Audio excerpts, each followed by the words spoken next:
Did you get arrested at all over Halloween? No, So you weren't celebrating hard enough then, evidently. I'm sorry, Ryan. America is one of the most stable people I've ever met in my entire life. So it's that's why I'm teasing her. Sorry, Stable. America.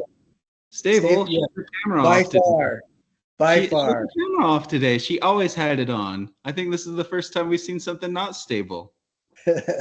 Just kidding.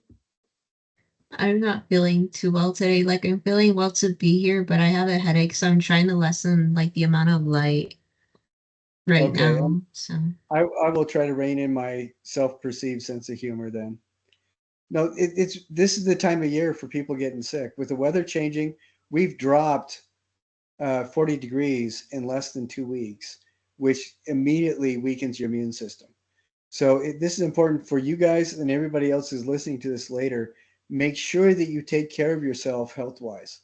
Make sure you're getting the rest that you need, dress appropriately, and eat everything you're supposed to. Lots of fluids, because this is the time of year where everybody's going to get sick. So just keep that in mind.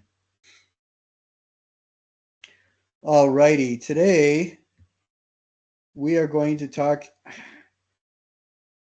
uh, America. Last week we talked a little bit about, we went back and covered stuff again. Um, would that be helpful to either of you guys to just talk on the tail end of um, the last module, or just dive into this first one? There is going to be some overlap anyway. it does help. Okay.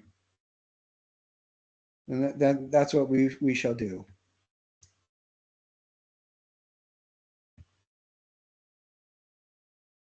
Okay, last we talked a little bit about conceptualism and feminist art, and I think that this is a natural lead-in to what we're dealing with today. Um, and I just want to just show you a couple of these things about conceptual art, just to kind of tease you a little bit, because I think what I will do is we'll watch a video about this uh, when we start this new module in just a second. So we talked about Kossuth's 1 and 3 chairs, and I will get back to that and talk about it um, a little bit in depth. I think this is an excellent example of um, conceptual art, as well as Solowitz. Any of his work is really good, and I really enjoy um, Hen Darboven. I think Henna is amazing what they do. Then we talked about, I don't know if we talked about performance art too much. I don't think we did. Um, so what I'm going to do is use this as an opportunity to just uh, reiterate a little bit about what conceptual art is and how performance art fits into that.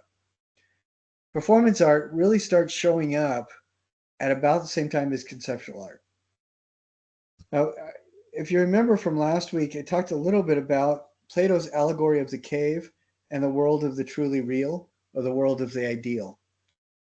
The allegory of the cave is essentially, imagine that people have lived all their lives chained up so their backs are against a wall, and all they can see ahead of them is they're in a cave. All they can see ahead of them is a cave wall with images that are lit by a fire that's behind them.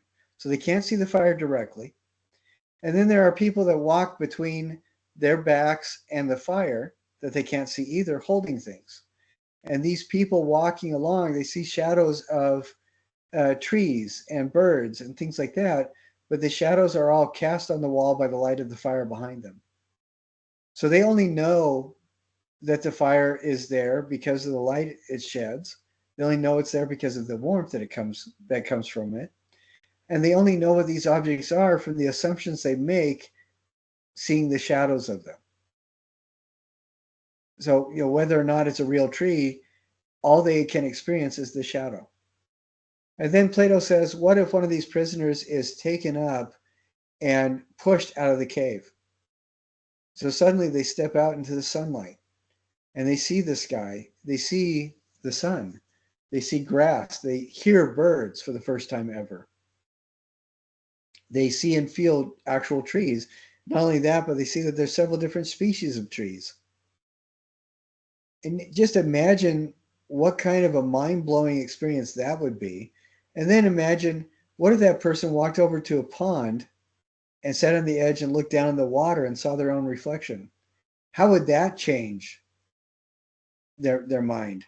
What would that do to it? And let's say that person lived there long enough that they kind of understood, got a grip on what was going on. People were patient with them, explained the world to them, explained, yeah, this is what a tree actually looks like. That's why you can feel it instead of just see it. And the water is a reflection of you. So that's really an image of you. And what if this person gets so excited about this that he realizes he has to tell his friends in the cave, runs back to the cave and starts trying to communicate what he's learned to the people in the cave? What do you think the response is going to be?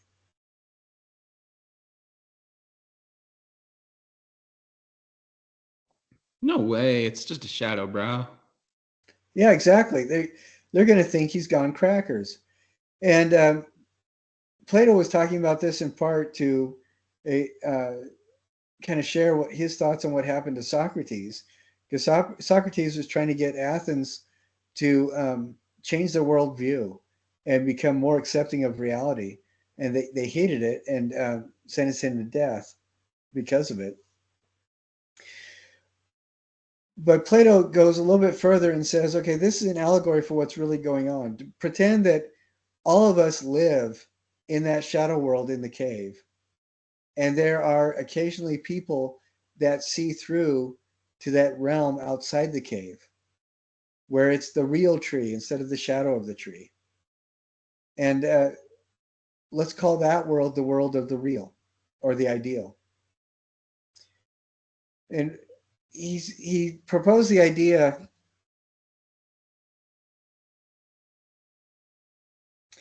He proposed the idea that that world of the real is what we're thinking about subconsciously, what we're tied to, our spirits are tied to when we encounter things that we feel we need to label. So, for example, in this image, we have a woman walking with boots behind her. Every aspect of this picture, this photograph, we are being asked to make references to that world of the real or the ideal that all of us have access to. Like, for example, we know that this is a hand because of the references somehow in our subconscious of an ideal hand. We know that these are feet for the same reason. We know that this is a left foot because of our subconscious reference to what left feet are supposed to be. We know that this is a boot for the same reason. We know that these are stone or cement slabs for the same reason. That this is uh, grout in between them for the same reason. We're making all these assumptions because Plato suggests we have this connection to the world of the real. Now, how that relates into conceptual art and performance art and feminist art is because these types of art are there to really force us to rethink our relationship to our understanding of shadows in the cave or what we want to call the real. Where painters will produce a finished product that is a painting, sculptors will produce a finished product that is a sculpture. Somebody who's a conceptual artist, their finished or performance artist, their finished product is actually what's going inside your head, behind your eyes, after you experience what they've done. So the performance work is meant not to tell a story, but to give you impressions of ideas that hopefully will change your worldview, or at least open you to the possibility that there are different worldviews. And I think it's really remarkable what people will do in performance art and what they're saying. If we look at this avant-garde performance, this looks really very much related to Dada. We're talking post-World War I, so 1917, 18, 19, 20, right around there, where people are really upset with how much the government has chosen to ignore the folks that they are supposed to be ruling over. And the idea is that art is no longer an expression so much as a commodity that can be programmed and created at will for public consumption, where it's artists don't feel the freedom to create anymore, and human beings don't feel the freedom to actually live the way they want to anymore. And so the Dadaists, who were the original conceptual artists, they did a lot of things like Marcel Duchamp's ready-mades, like the fountain, which was a toilet. But they would do performances where they would dress up as these retro robots, or they would read a poem where somebody would write a poem, then they'd alphabetize the words and just read the words in alphabetical order. And a big reason they were doing this, there were a couple reasons. One is to address the meaning of the real. Where do we find meaning? Where is meaning located? And expressing that or asking people to engage that question through the metaphor of art itself. What is art? What counts as art? How do we know it's art? Who gives us permission to say that something's art? Or who have we given permission to tell us that it's art? What is fascinating to me is that the Dadas were one of the first, it was one of the first real art movements that absolutely insisted that its audience be intelligent. They assumed that when you saw their work, you would think about it and you would be smart enough to engage with it intelligently.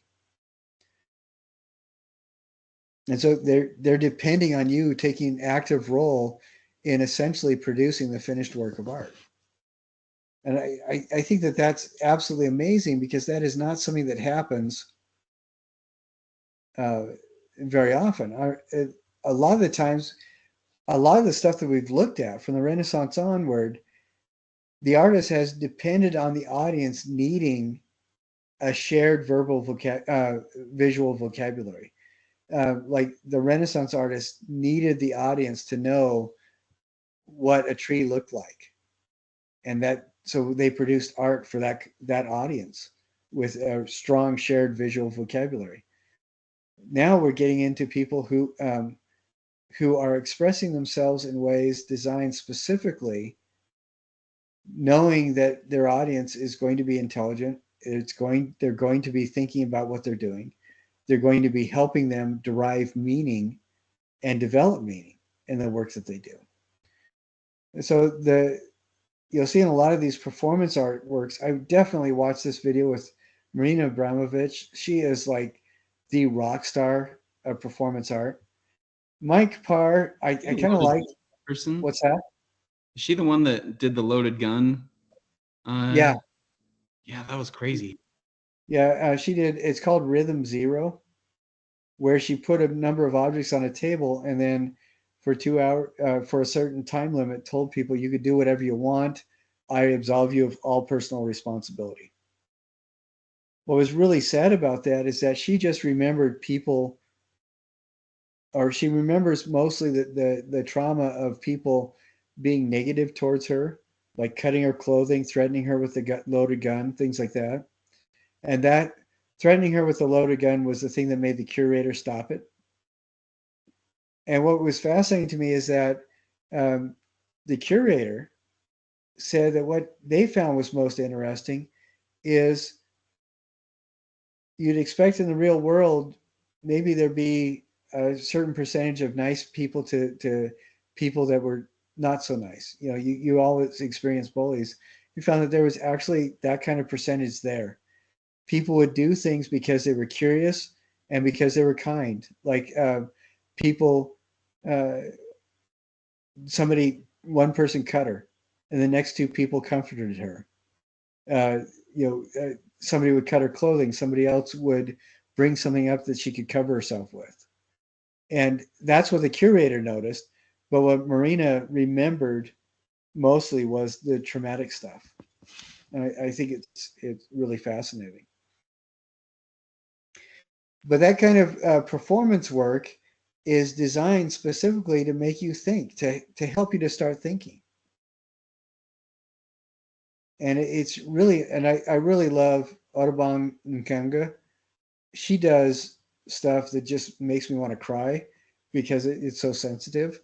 Um, because she is all about developing community, creating connection, heartfelt connection with strangers. How do we go about doing that? And she does some absolutely beautiful things that are really amazing. And then Frances Alice, my favorite performance piece out of everything, and I want you guys to look at these. This is last week, but my favorite performance piece, Frances Alice got 300.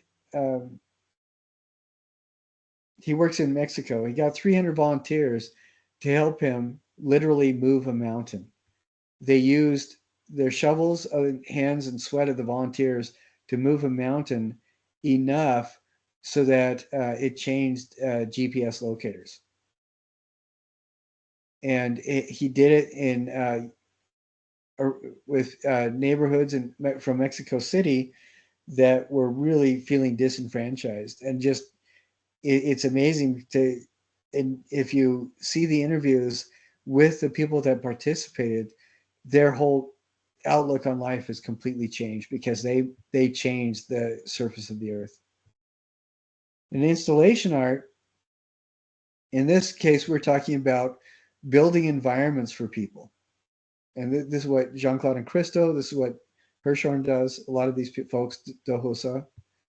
And then feminist art is just amazing because I think we mentioned last week, 87%. Okay, in our classes nationwide, there's about a ratio of about 51 to 54% women to men. And 87% of the artists displayed in American museums around the country are male. So it's almost even from art producers, but with weighted a little bit towards women. But the amount of art displayed, it's extraordinarily weighted towards men. And so these Judy Chicago, Yayoi Kusama, Betty Saar, Barbara Kruger, these women are really amazing because they combine the kind of visual aesthetics that have emerged on the scene since essentially World War II, and have created an environment where they exercise both performance and conceptual art together, specifically to ask people to engage in thoughts around gender roles, essentially. And so I think that's that's really good to touch on. And I try to do it in such a way so we can move into it. But America, is that okay? Is that good? Yeah. Okay. So it's a little bit of a quick overview, recapping a little bit. Definitely go back and rewatch the videos about the different feminist artists, because what I wanted to demonstrate was that with conceptualism, there's lots of different ways to do it. Then you have performance art, and then what do you do when you're taking the performance art to a specific message? And that's where we get. That's why I brought in feminist art. Can you guys think of anything today that people might use performance art to express targeted messages like the feminists were doing? Definitely not the most recent election. No, absolutely not. That has nothing to do with it. It's amazing to me. I think I follow a woman in Montana who she's a self-made millionaire, incredibly successful. She came from uh, slums in Florida, I believe, and she is a black woman navigating a ranch in Montana, and it's really she pulls out a lot of these things where people are using performance art to express their feelings of disenfranchisement, their lack of voice, and she herself, when her own art is crochet, she does a lot of crochet, and but just a remarkable individual. Yeah, politics quite a bit, and it's fascinating to me because you can address politics in the get the rest of your family super angry at you so you never have to go to another wedding again kind of realm. Or there's a Algerian rapper uh, who the stuff that he does a lot of French rap, and his stuff is incredibly well done, beautifully well done. I don't understand it, but it's beautifully well done. And he uses this kind of mix between music and performance art to share his feelings. And it's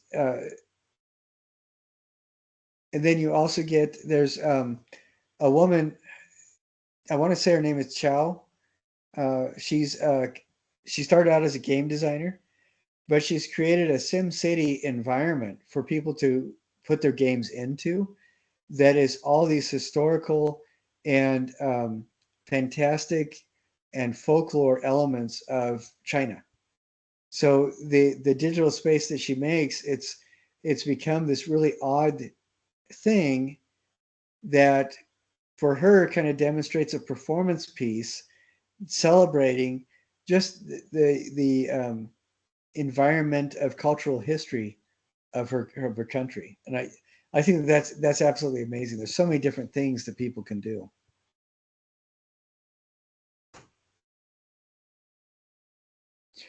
And I'm going to be sharing something.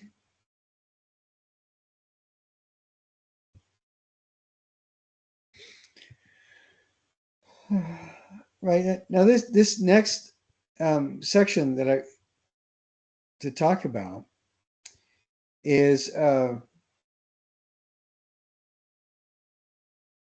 started off saying where meaning goes to die, because we've talked a lot about many different kinds of art, and I think one thing that's really easy to notice is that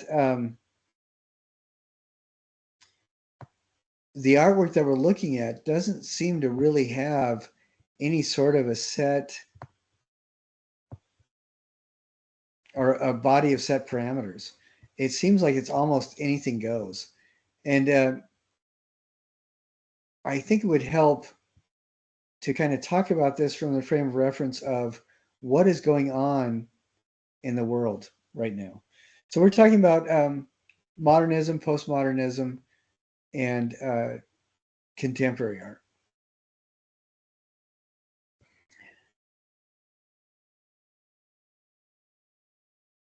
I use this illustration here because it used to be until, and I think we can make the argument that until the Renaissance, art was a production process pretty much like any other production process. You'd have the masons, you'd have carpenters, and you'd have artists. What is interesting about that is, the process would be somebody would want a piece of art, like, for example, a tomb painting or a monument built. They would find somebody who met the qualifications that they needed, and the person would do their thing, but it wouldn't be their thing. The artist would be creating for whoever needed the art. when we get to the Renaissance, that's when people start changing. And there's this concept of developing of contracts where you go to a studio. Like Michelangelo had a studio where he had a couple dozen stonemasons and painters and stuff. And they would, somebody would contract, say, I want an original Michelangelo piece, but in this contract, I'm going to pay extra because I want Michelangelo to work on at least 20% of the surface area. And that's when you start getting this idea of cult of celebrity, where celebrity artists came up who were followed, and or craftsman artists that really knew their craft and skill were requested by name, and contracts were made that this or that artist had to do so much of the work, him or herself, not just their studio. Because today that's kind of baffling, because today we think, oh, every artist is just expressing their voice. Well, that's not true. The voice of the artist really didn't seem to be a thing. It may have been earlier, but like Ryan, you're talking about history. The only access we have is to written documentation, and it seems like before the Renaissance, people weren't that interested in creating art for art's sake, and which I say that's a real vast oversimplification. I mentioned Egyptian tombs where you get the very stratified, structured um, orthopraxic tomb illustrations, where you have the person in the canon form that's sacramental, sacred. You keep that, and then when the artist is just being told, okay, do a field over here, there's no religious significance, then they'll do something completely different. And you occasionally will see that, but it's fascinating to me. Then with the Industrial Revolution and the heavy commodification of art, coupled with the high growth of middle income people, sources of income, that's when we see this rapid generation of new art forms, new, not just new media, but new movements of art, as artists are giving themselves permission to express themselves, show and to demonstrate how they see the world. Instead of just showing a tree how everybody else is expecting to see it, the Impressionists are showing trees the way that they feel the tree impresses them. And really an interesting shift in mindset. Now, I do want to watch a couple videos. I think deconstruction, that might be a valid one to watch because that does tie in.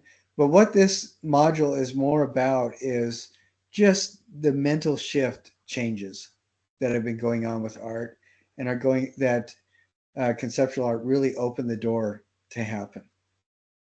So let's see if this. Okay, her voice does seem a little bit nasally to me, but I really like a lot of what she has to say. MCTV admin asks, what's the difference between modernism, anti-modernism, post-modernism, and contemporary art? Modernism deals with artworks produced roughly from 1860s to the 1970s. It's characterized by throwing out of the old, embracing the new. There's more experimentation, new ways of seeing, new ideas about how art functions. Historically, it could be tied to the Industrial Revolution, where there was rapid changes in manufacturing, transportation, technology, which influenced the social, economic, and cultural conditions of Western Europe and North America. People were moving out to urban spaces, traveling, and having new worldviews and access to new ideas. The invention of photography also sent painting into an identity crisis. With this new technology that can perfectly replicate scenes, what can painting do that photography can't. No more frou-frou mythological or religious scenes for wealthy patrons. Modern art was about the people, places, and ideas that the artist had direct contact with. Along with the publication of Sigmund Freud's The Interpretation of Dreams in 1899, artists became more interested in dreams, symbolism, and iconography as ways to depict subjective experiences. Anti-modernism or counter-modernism refers to a number of parallel movements that spread throughout Europe following the end of World War I. Given the collective name of Repel l'Ordre, meaning return to order, they rejected the extreme avant-garde art and took notes from traditional art instead. In particular, Futurism was brought into focus. They were a group of anti-traditionalists who celebrated technology to the point of praising machinery and violence and power, and condemned the culture of the past in defiance of history and tradition. However, there was a break when Futurist followers broke off from the pact. In particular, Severini and Carta became followers of Giorgio de Chirico. Picasso and Braque abandoned Cubism. Picasso produced work in a neoclassical style that recalled the work of Raphael and Angers. This trend was evident in many artists working in the 1920s, including Duran, Messenger, artists of the New Objectivity, and the Novecento Italiano movement. Postmodern art is a body of art movements around 1960s.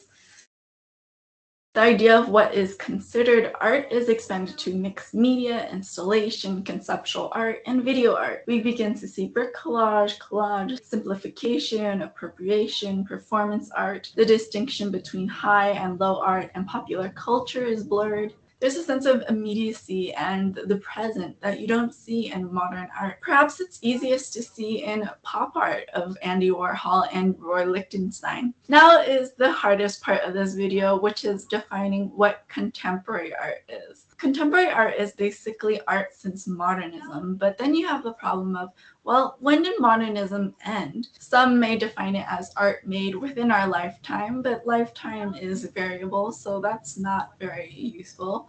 And some would also say that contemporary art is a larger umbrella that postmodernism fits under. The first use of the term contemporary art can be traced to 1910 by the critic Roger Fry for the Contemporary Art Society in London. As modern art became more of a historical art movement, modern ceased to mean contemporary art, and they needed a new term to talk about art made in the present. There isn't a clear cut from one to another, and many institutions actually use the term modern and contemporary art to avoid the distinction altogether. In the end, not everyone's going to agree, and people are constantly proposing and refining ideas. In the meantime, I hope you learned something new. Thanks.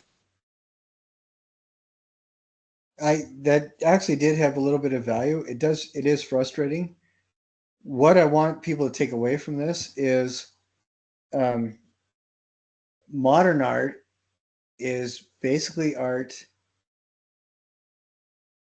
that as society started identifying itself as a modern society until how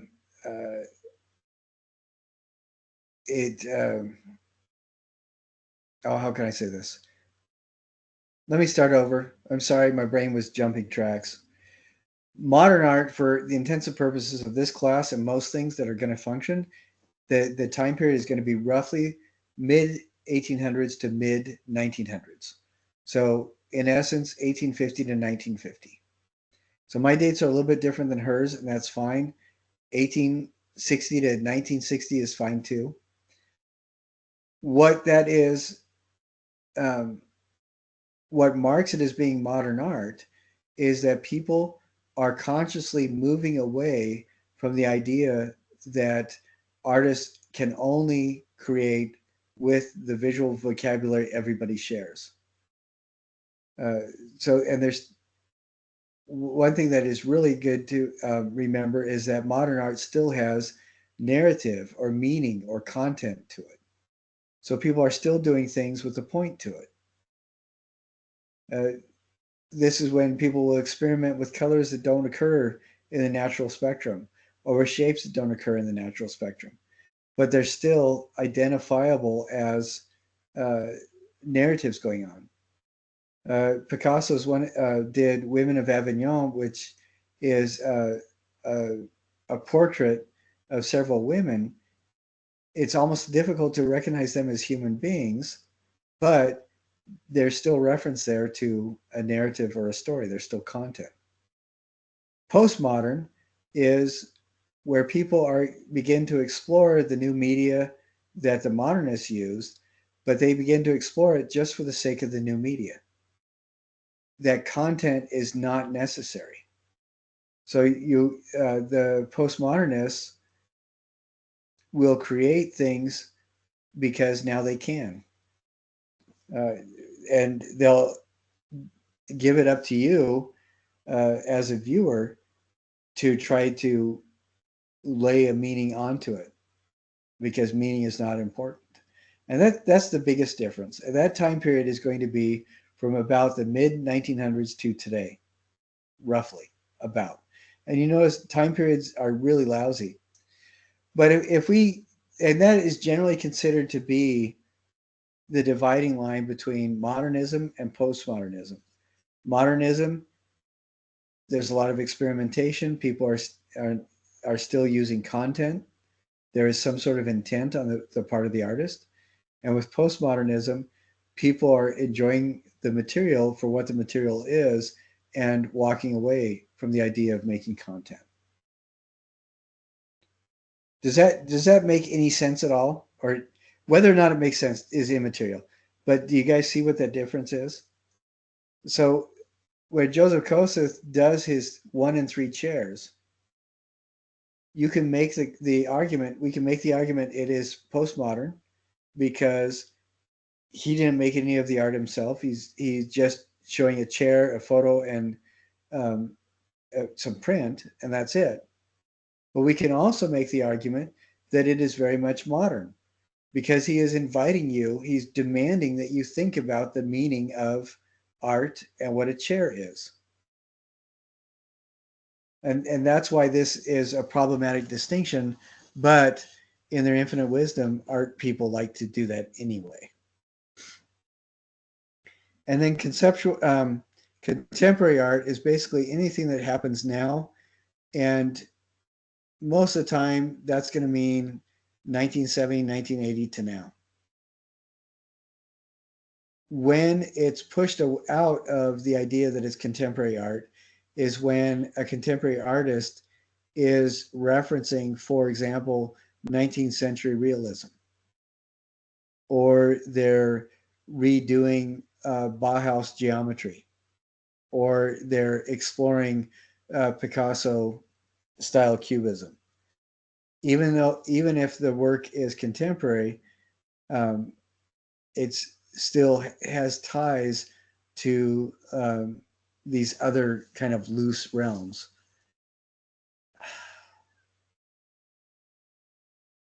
I really believe in my heart of hearts that none of this will make any difference in your lives whatsoever for the rest of your lives. However, it is important that when one of these words kind of crops up, you have the confidence to nod sagely and say, yes, I know what that means. Just because if you do anything else, people engage you in conversation that's really awkward. So please take it for what it's worth. Know that there is considered to be a difference, but whether or not the difference is understandable apparently does not make that much of a difference. Sorry, now that everything is clear as mud. Yes. Postmodern art, is it kind of rooted in like postmodern philosophy? Are the two kind of one and the same, or are those just totally separate? There is a lot of overlap, and we'll get into that. I really love discussions of meaning, where the meaning lies, where the reality lies, all that kind of stuff. That is very much a discussion that emerges in the postmodern era. And I think that brings me to something else. Another really good differentiating factor is if we look at the world between 1850 and 1950, 1960, during that time period, we have people going from outdoor outhouses, bathrooms, all the way to the first communication satellite. So you get a hugely dramatic shift in cultural communication and technology. From about the mid 19th century on to now, we have people, generations after World War II, who are they grow up with the technology that their parents have no understanding of. And that kind of disconcerting disconnect where the younger generation knows everything and the older generation is out of touch based on technology markers. That's something that continued from post World War II until today, and I think that that's another really good indicator of how those two realms kind of shift. We can also look at most decolonial and post-colonial literature and philosophy. It covers about the same kind of time span as postmodernism. They are not they're not entirely congruent. They don't mean the same thing, but it is interesting, Ryan, what you pointed out, that I think that there is an awful lot of overlap, because the way the world was shifted quite a bit, and that had an impact on everything from uh, modern and postmodern cinema to thought to literature to politics even. So yeah, I think there's an awful lot of overlap. I'm sorry, America, that you're sick, because this is a conversation way out beyond the bounds of what sick people should be invited to endure. So sorry. Now, I wanted to share two more videos with you all. And again, just as a warning to people watching this later, if you don't see the videos, please watch them in the regular module. And I think that this is annoying.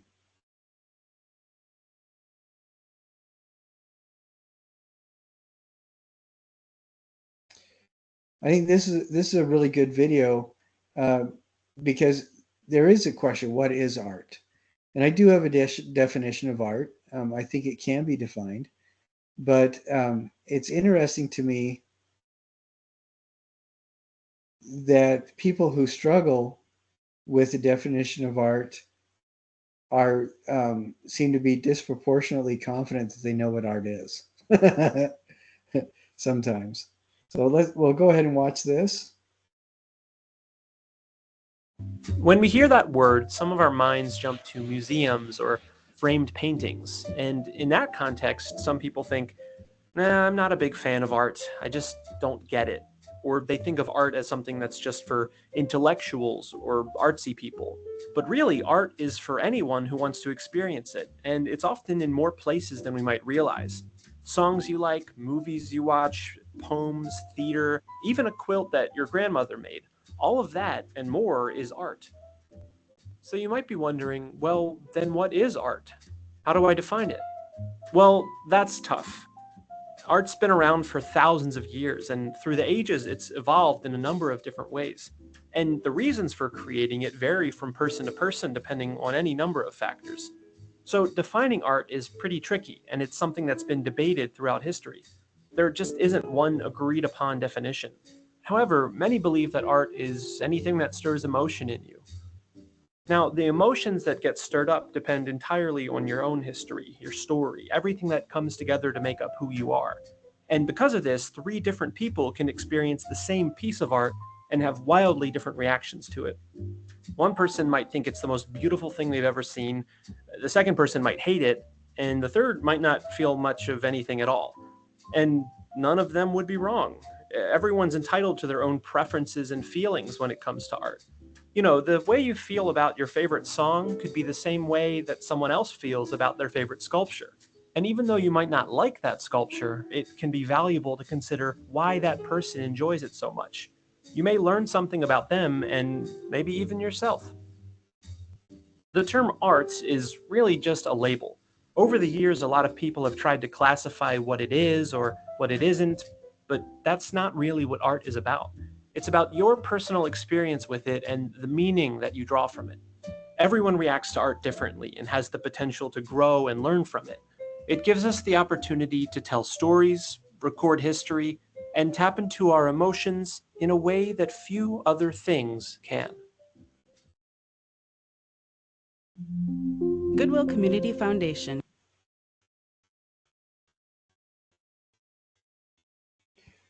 I really like that video. I think that for the purposes of the classes that I teach, I like people to keep in mind that we can do things on autopilot or we can do things with intent. And autopilot governs maybe 80, 90% of our day. If you had to think of every movement you were making while you were driving, you would go crazy and you'd probably get in a wreck.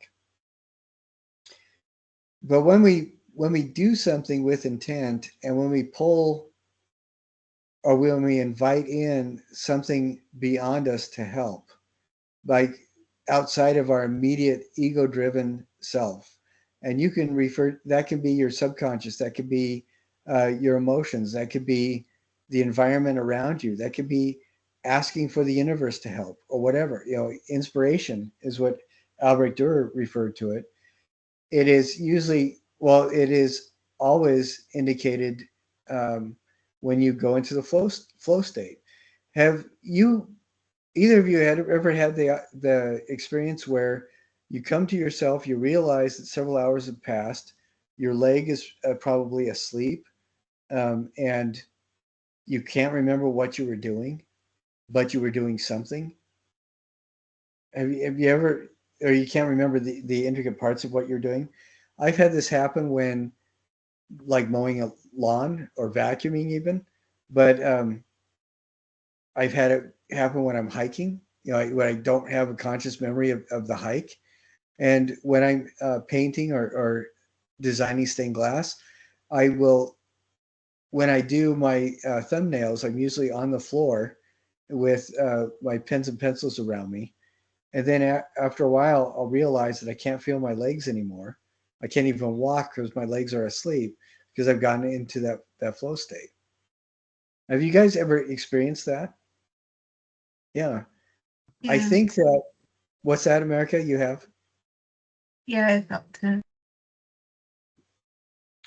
Well, I think when we experience that, we're drawing from something outside of our immediate ego-driven self.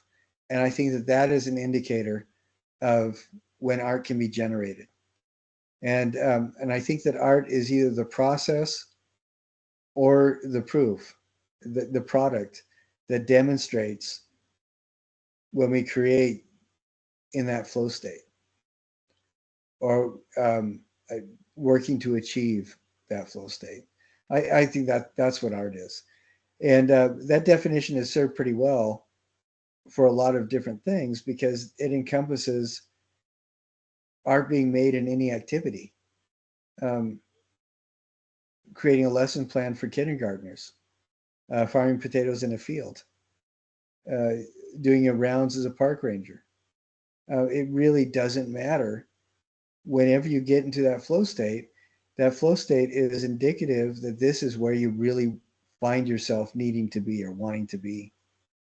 And it is very different than going on autopilot when that particular family member starts prattling on about their opinions over Thanksgiving dinner, and you just kind of shut that part of your brain off. That's not flow state. That is just active participation in peacekeeping. But and I think that's a pretty good indication of what art is. But notice that it doesn't have anything to do with whether or not somebody else appreciates it. Art does not require you to enjoy it to be art. You've heard the phrase, beauty is in the eye of the beholder. We want to believe, or we've been trained to believe, that that is a definition of art somehow. That didn't show up in anybody's lexicon until 1812. That's when it was first published, which leads me to believe that it is a product of the Industrial Revolution. Some people say, well, that's what Shakespeare was talking about when he said rose by any other name would smell as sweet. And it's actually not, because what Shakespeare is saying that the rose remains a rose regardless of the beholder. And when you say beauty is in the eye of the beholder, what you're saying is that beauty can only exist on the whims of the person who observes. I don't want to live in a world where that's the case. That would mean there's no reason to aspire to anything when all value is conceded to somebody else. I think that's horrible. And sadly, when you look at stories about kids getting bullied cyberbullied on social media, that's exactly what's going on. They have given up their right to be beautiful to completely arbitrary bullies. And so I think that beauty is one of those words like truth, where there might exist somewhere in the universe a capital B beauty or capital T truth. But like Shakespeare said, I think it is there and is not impacted by our ability to perceive it or identify it. The rose is still a rose, regardless of whether or not we can even smell it. And that's what I believe Shakespeare is saying. So with both of those things being said, when we look at art, there's a process we can go through where we can either dismiss it or be intrigued, and then move on to either decide we're repulsed by it or we enjoy it. And that's why I introduced you guys to the 4 steps of artistic critique: describing, analyzing, interpreting, and evaluating. When we go through those 4 steps, I think by the end of it, we can come at the very least to an appreciation of whoever did the making, of the effort that they put into that making. And whether or not we walk away liking the stuff, at least we can respect it. And I think that's what's important. You know, I see these news stories about people being offended going into a museum because the artwork didn't meet their shifting standard of taste. And what frustrates me the most about that is, for crying out loud, what did you think you were going to see going into a museum? You know, just duh. But I think when we approach something and look at art, we need to exercise those 4 steps first, to get back to step away from sometimes a completely unfounded, illogical reaction, and allow ourselves to actually think about what we're seeing. You know, is there content? Is there purpose behind it? Is there intent? Is there something that we can hang a hook on and find some sort of connection with the person who made it? Stephen Fry and Jordan Peterson were in a debate a while ago. It may have been earlier this year. I can't remember when, but Jordan Peterson is very conservative. Stephen Fry is very not, but they were on the same side, arguing against political sensitivity, where everybody has to use the correct politically discharged nomenclature to describe different groups of people or different perspectives or different worldviews. And what was interesting is that Stephen Fry, one of the things he said was, if you want to engage with anybody, you have to set aside your willingness to be offended. And I absolutely love that. When we approach art, set aside your willingness to be offended or willingness to vomit because you don't like it.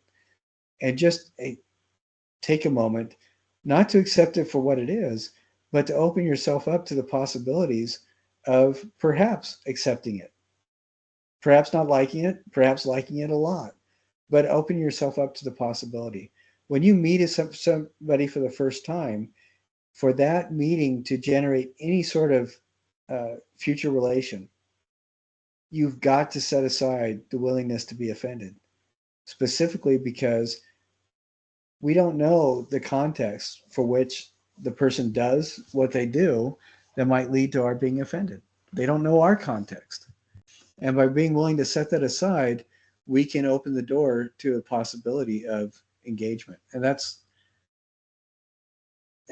what this first part of the whole module is really about. We talked about this when I was talking about the world of the real, and it's Plato's on the forms. That's what he's talking about. The forms is another word for the truly real or the ideal. And looking at this, there's a number of videos that I want you to watch in this postmodernism and their children. And I think that we're talking about a lot of different kinds of ideas. And this can be a difficult thing for a lot of people to get their brain wrapped around, because I am also asking you to think of your relationship with reality and meaning in a different way. And that can be really frustrating. So on this, it talks a lot about postmodernism and appropriation. And I want to talk about that really briefly in just a little bit. But you'll notice that there are several different videos for you to watch about modernism and postmodernism. There's a couple reasons for that. If you get 3 art historians in a room and ask them what the differences are between modernism and postmodernism, you're going to get 17 opinions easily. Because just as I was talking, there's several different ways to view this and think about it. All I want is for you to walk away with a framework, a vocabulary framework, so that you can talk confidently about these kinds of things, where you can see a piece of artwork and think to yourself, is this modern work? Is this postmodern? Is this contemporary? And then as you look at it and find out, then you'll see trigger points that will help you in your own mind catalog as to why, what categories this artwork might fit into. And that is mostly just to help you get a handle on it and decide ultimately whether or not you like it. It's in this stage of the game, I don't think we need to worry about whether or not we're always going to be right when we define something as modern or postmodern. But with these 2 videos, they talk about a big range, and one of the ranges they talk about is 1820s to 1960s for modernism. Do you remember that the one woman just a little while ago talked about 1860s to 1960s? So the times change. And then postmodernism can be 1960s to 1980s, or it could be 1960s to today. It varies quite a bit. But what we are specifically looking at, I think, is the kinds of thought processes that go into these different categorizations.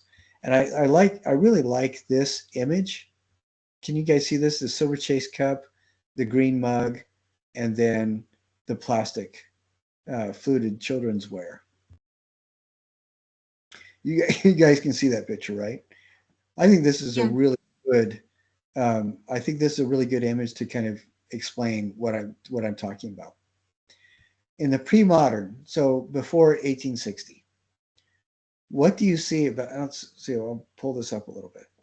What do you see about this? What kind of things can you extrapolate about the intent for this and what went into it?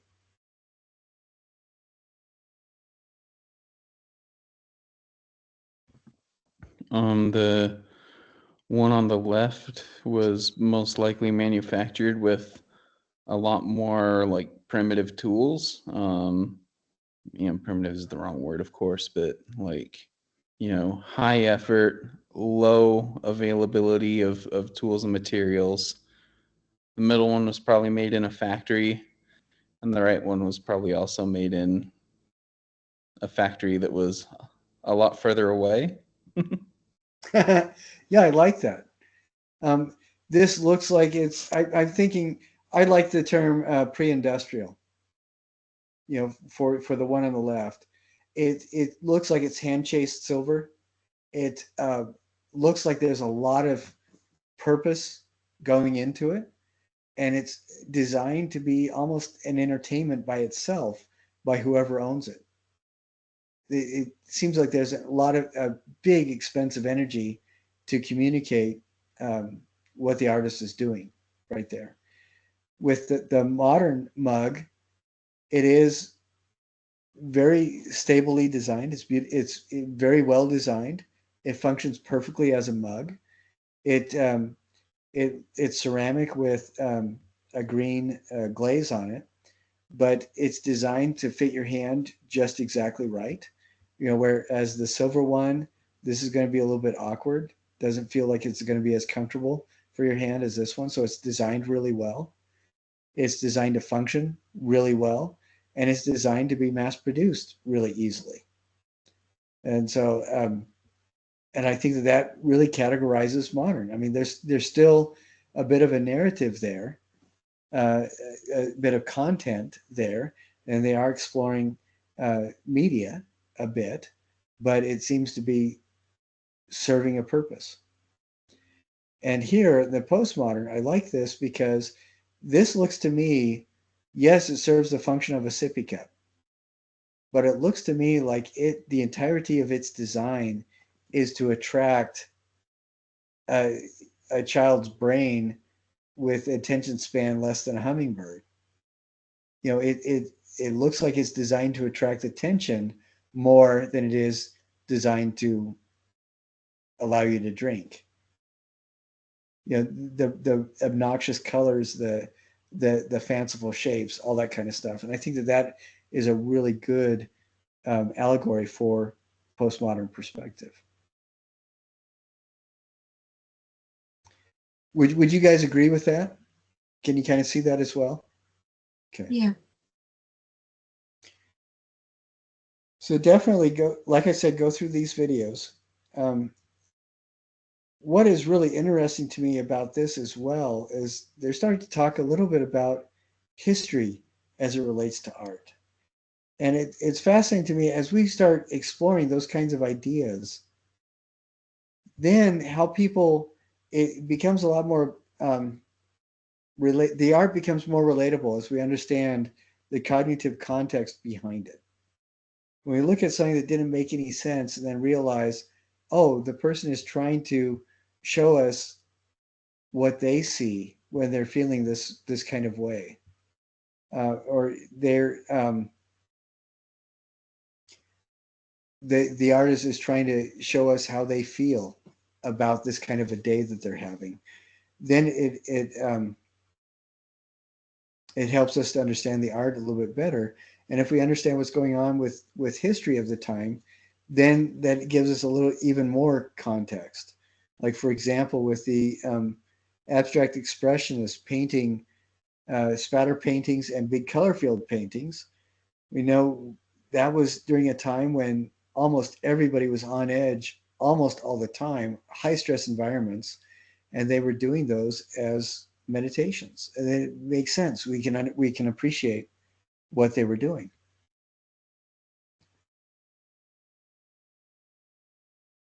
I wanted to talk a little bit about, as we go into postmodernism, this is when people start exploring alternative methodologies for creating art. Now, have you guys heard the word appropriation? Yeah. Well, and it's essentially you're taking something from somebody else and putting it together and presenting it in a new context, and then it becomes your art. Have you ever seen this before? America, what was your context for learning about appropriation? I learned it through the context of cultural appropriation. Yeah, that's especially around Halloween. That becomes a really big thing. One of my favorite uh, aphorisms is, "My culture is not your costume." I like that. But yeah, we have cultural appropriation. This is object appropriation, where Salvador Dali took uh, basically a plastic lobster and put it on a phone.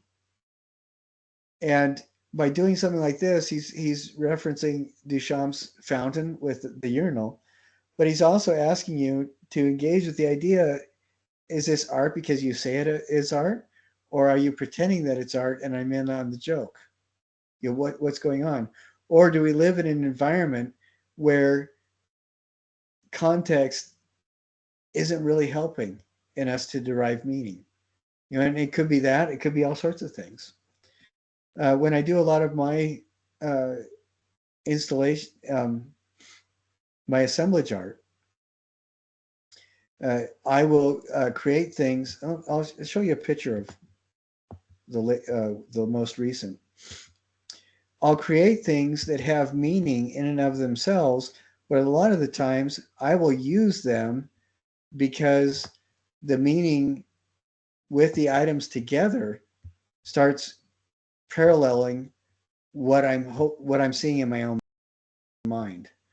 And I'll show this to you.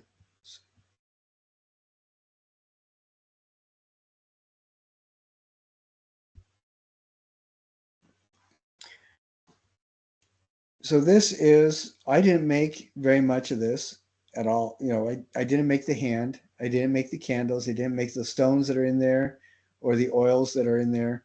And I didn't make this. But I put it together.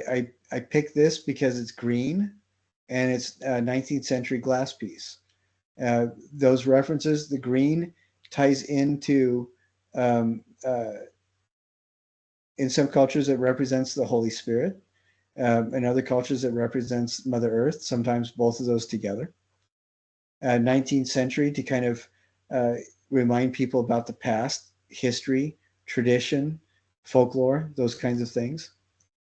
The hand, the mannequin hand, I picked specifically because of these markings. It's an astrological mannequin hand. It shows the PowerPoints uh, connecting astrology with palmistry. And I like that kind of mystical feel. I also picked it because this hand is very similar to a Buddhist mudra when he's calling in for calm. And I like that kind of overtones of religiosity. Then the candles were specifically picked because they're colors. They're called chime candles. They're candles used in contemporary Wicca, and the colors mean specific things, but they're also used in hoodoo.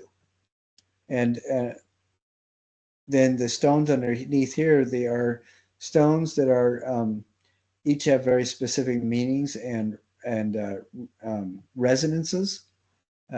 Some of them are asked to call in different things like blessings and stuff like that. And then the inside, you can't really see it in this, but I marked the inside of this with using oils made by friends of mine that are hoodoo practitioners. These are spiritual oils that are used in the process of prayer making. And then I put this together um, using kind of a alchemical and hoodoo fused ritual. So for me myself, there's a lot of meaning to here to this thing.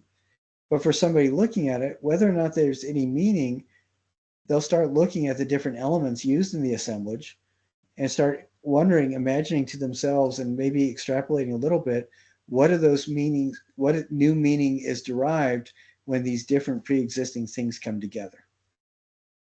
And whatever you guys think about it, on some level, you and I are holding a conversation about it because you're seeing it, you're thinking, what does this mean? You're kind of guessing, you're imagining that.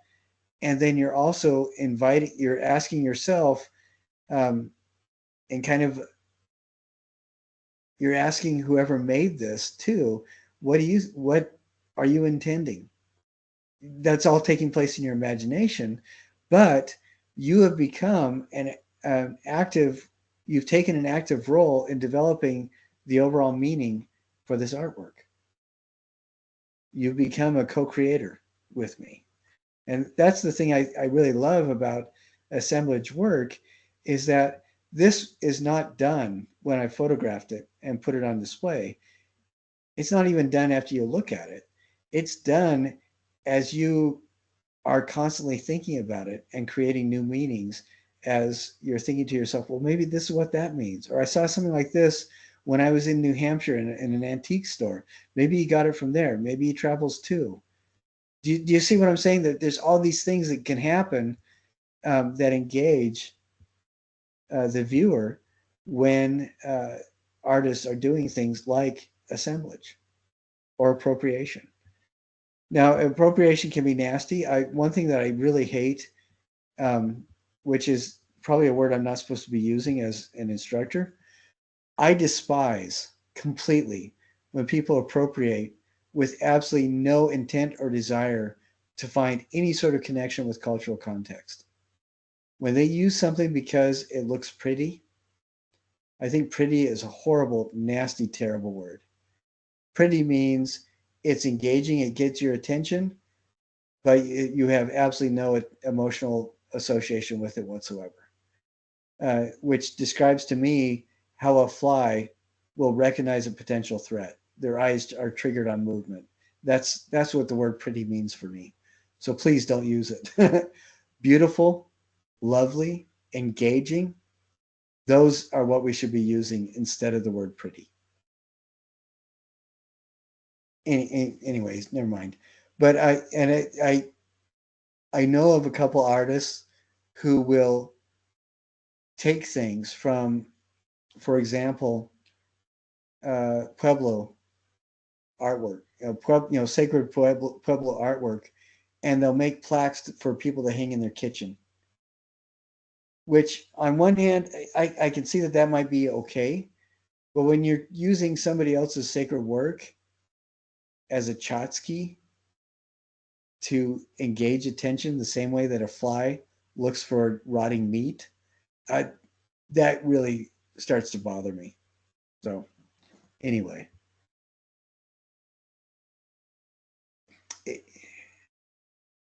when artists do use appropriation, then I think it's absolutely vital that they find the context. They work with the context. When I was fascinated with Islamic design, I started studying what the context was. And I still don't understand the context, but I'm trying to use what I've learned. Now, neo-expressionism, I think this is one of those things that is really a fascinating conglomeration of these different kinds of things that we've talked about. And then contemporary art is basically what was going on now. And I want to share, this is a really good example of neo-expressionism, this video. You guys have probably seen it.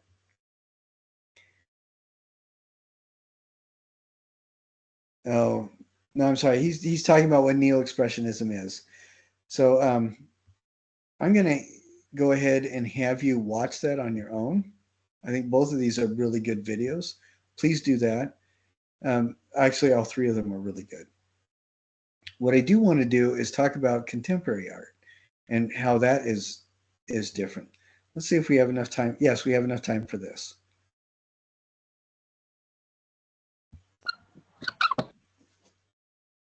Welcome to Smart Talk, where we talk about art, history, and anything in between. Today we're going to be talking about modern art versus contemporary art. There's a common misconception that modern art is contemporary art. It's understandable since both modern and contemporary mean current, now, or the present.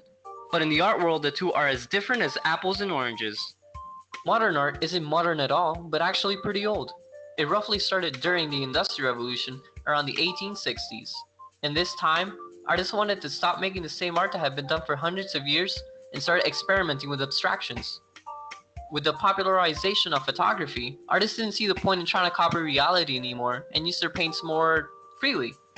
With modern art came many isms, like Impressionism, Symbolism, Cubism, Expressionism, and even Futurism. One ism in particular, Fauvism, with one of its biggest painters being Henri Matisse, were very expressive with color. The Fauves, French for the wild beasts, used bold, bright colors to paint because they thought using color this way reflected an artist's feelings about a subject. Although modern art liked experimentation, it experimented with art mediums like drawing, painting, and sculpture. Contemporary art, which is art made from the 1970s to the present, experimented not only with new mediums like performance art, video art, land art, installation art, and even virtual art, but contemporary art also focused more on social issues rather than just making new aesthetics. Now that you know a bit more on the difference between modern and contemporary art, go on and enjoy your new smarts. To see a modern art master's work, come see I think with contemporary art, the easiest way to identify what contemporary art is the medium. Now here we have shark in a tank of formaldehyde. And this guy talks about differences as well, 4 conditions for making art contemporary. I want you to watch all those. I think that that's really good, and especially this one. I think that the easiest way to separate out contemporary art from all these other art movements that we've been talking about is the materials. If the materials that were used to create the art existed before 1970, then you could probably class them easily as postmodern or modern. But if they're things that only exist today or post 1970, 1980, then I think that we can, with confidence, say that it's contemporary art. Because you're not going to have a collage done in a digital environment for a video game. Collages were right on the edge of modern and postmodern art during Dada, but you're not going to have a collage done in a digital environment and claim that that is anything other than contemporary art. Game design, voice distortion, DJ mixes, contemporary pop music, music videos for pop music. All that kind of stuff is very solidly contemporary art. Does that make sense?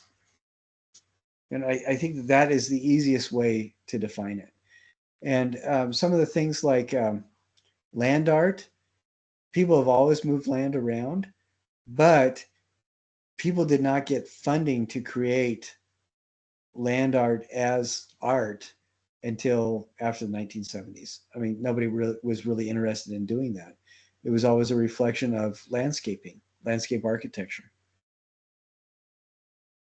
And there's other things too. I think that there are, you can probably both think of very specific media that did not exist more than a few years ago, and that would be very easy to define it as modern art.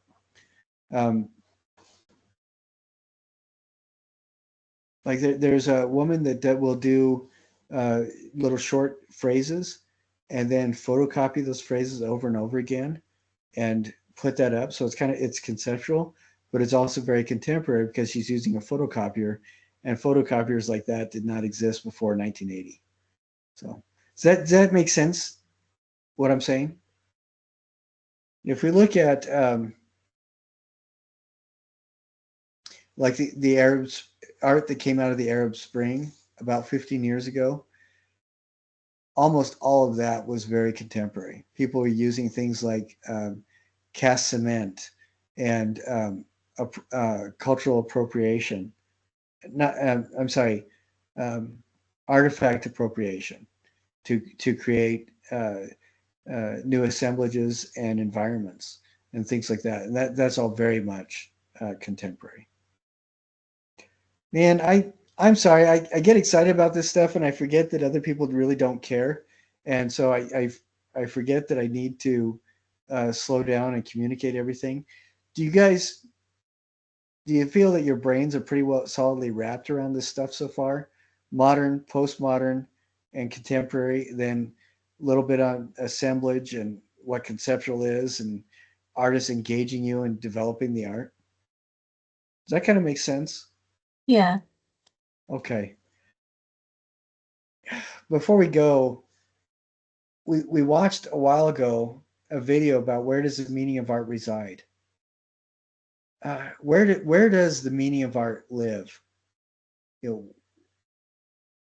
where does that exist? I want to hear from both of you guys. I know we're going over a little bit. I'd apologize, but I don't want to. Out in the world of forms. I I don't think that the art has meaning solely by what it is beyond the hands of the creators. I don't think it resides solely in the hearts of the creators. And I don't think it resides solely in the meaning we attribute to it. I think that the meaning of art and its ultimately its value comes from a community of intersections among all those. Uh, where did the material come from? Who built it? Uh, when it's set up, does it have any? What's the context of its setup and display? And then, how do we feel about it when we look at it? And then in a year from now, how do we feel about it? Or how do we? Where's the meaning generated 2 years from now when two strangers are talking about the same piece of art? That I think is where the meaning comes into, and that's one of the magical things about uh, just human activity is something can be made once and then continually change in its meaning as it grows through time, and something can be made initially and then remade and rebuilt and redone as meaning is as laid onto it over time. And I think that both of those avenues are completely valid. I don't think that the art is ever truly finished until somebody sees it and thinks about it. And then when that happens, then the art can start to be finished. Because as long as you're alive and thinking about it, I don't think it's done. That's what do you guys think about that? I think that's one great answer out of many. I think that's completely valid. That is really good. Um, how many right answers are there? Well, how many people are there alive? And how many times do you change your thoughts during your lifetime? That's perhaps how many right answers there are. I hope that doesn't make anybody feel uncomfortable, because I think what's exciting to me about it is that it becomes organic and fluid, just like life itself. And that's where the validity and value of art resides, I think, in the fact that it kind of echoes and resonates with the fact of living. Anyway, any last questions or observations before we tie things up?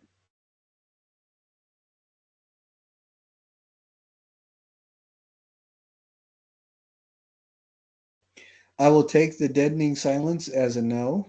I hope you guys have an absolutely wonderful week and weekend, and I look forward to seeing you next week. In America, do your best to get feeling better. Thank you. Thank you, sir. Get well soon, America.